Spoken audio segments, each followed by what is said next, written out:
Cala D'Or is a large tourist resort town on the southeastern coast of Mallorca. It's made up of a number of bays or calas which break up the rocky coastline and is one of the most popular destinations for tourists here in Mallorca. Although Cala D'Or has grown up as a tourist resort, it has been sympathetically developed. There are no high-rise monoliths here. Instead, the town is dominated by low-rise, whitewashed adobe-style buildings. This makes parts of Cala D'Or quite pretty, and some areas, like here in calas actually feel far more like an upmarket residential area than a resort town, and as a result, are far more charming. Most of the hotels in Cala D'Or are owned and run by big tour operators and offer facilities from pools to driving ranges. As it's a coastal resort, you can also try activities like sailing, canoeing and stand-up paddleboarding, and the area is also very popular with divers.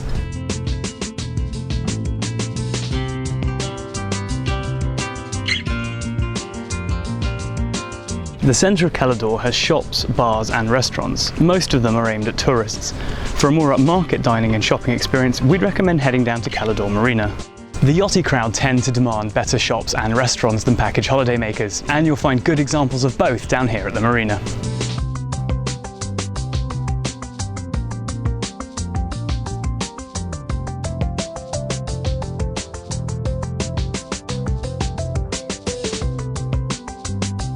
Although there are some interesting sights around Cala D'Or, like the Santuri Castle and the Dragon Caves, most people come to the area to enjoy the sun and the beaches. From north to south, the beaches that make up Cala D'Or are Cala Serena, Cala Ferrera, Cala Esmeralda, Cala Gran and Cala D'Or. Cala Gran is the one behind me, and along with Cala Ferrera, these are the two biggest and have the most facilities.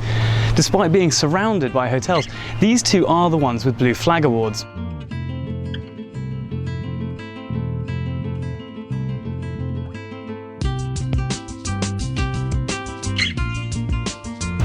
Cala Esmeralda, Cala D'Or and Cala Serena are much smaller and don't have any of the shops or bars around them.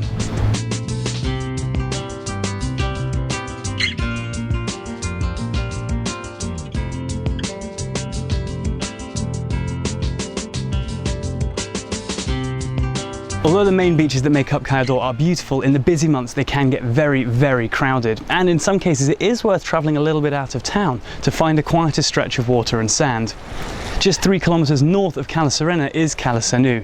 This is a beautiful little cove, and as it's a little bit tricky to get to, if you want to visit it you will need a car or a bike. It does stay much quieter than the beaches in the town itself.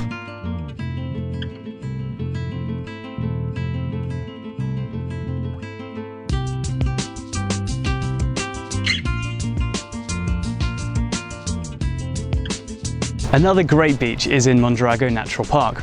Cala Mondrago and Cala D'Or sit in a nature reserve, and the beach at Cala D'Or is bigger than nearly all of the ones in Cala D'Or. You will need to travel to get there, but there is a bus that goes, or alternatively you could drive, as there's free parking at the beach. If you don't have access to a car or a bus, you can always take the water taxi, which departs from most of the major docking points along the Cala D'Or coastline.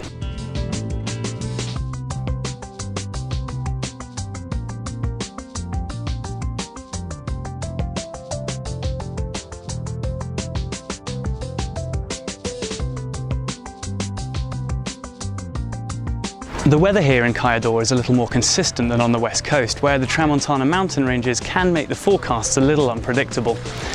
It's led to this area becoming a popular destination for families who can either relax in the sun or make use of the hotels and water sports facilities.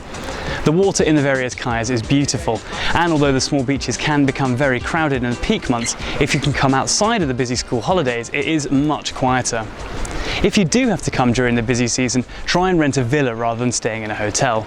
The villas along the waterfront have their own areas for sunbathing and swimming, so you can enjoy some of the best weather on the island, along with some of the most beautiful bays, in peace and quiet in a little area all of your own.